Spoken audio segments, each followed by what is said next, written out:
আল্লাহর এক বান্দা ছিল নামাজে সেজদায়। তখন আল্লাহ রাব্বুল আলামিন তাকে ডাক দিয়ে বলে, বান্দা তুই যতই নামাজ পড়, যতই সেজদা কর, তোর জায়গা জাহান্নাম। এই কথা শুনে বান্দাটি বলল, আলহামদুলিল্লাহ। আল্লাহ তখন বলে, এই বান্দা, জাহান্নামের কথা শুনে কেউ আলহামদুলিল্লাহ কয়? বান্দা তখন বলে, আল্লাহ, জাহান্নামের মালিকও তুমি, জান্নাতের মালিকও তুমি।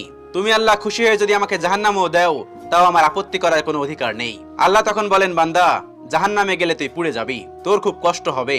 বান্দা তখন বলতেছে, আল্লাহ, কষ্ট শুধু আমার হবে না, তোমারও হবে। আল্লাহ তখন বলতেছে, বান্দা, তুই পুড়বি জাহান্নামের আগুনে, আমার কষ্ট হবে কেন? বান্দা তখন বলে, আল্লাহ, কোনো মায়ের কোল থেকে যদি কোনো বাচ্চা পানিতে পড়ে যায়, তাহলে কোনো মাই দূরে দাঁড়িয়ে থাকতে পারে না, দৌড়ে গিয়ে বাচ্চাকে কোলে নেয়। আমার বিশ্বাস ওই মায়ের চেয়ে কোটি কোটি গুণ দয়া তোমার বেশি। আমাকে জাহান্নাম দিলে তুমিও আল্লাহ শান্তি পাবে না। আল্লাহ তখন বলে, বান্দা, এই দলিল তুই কই পাইলি?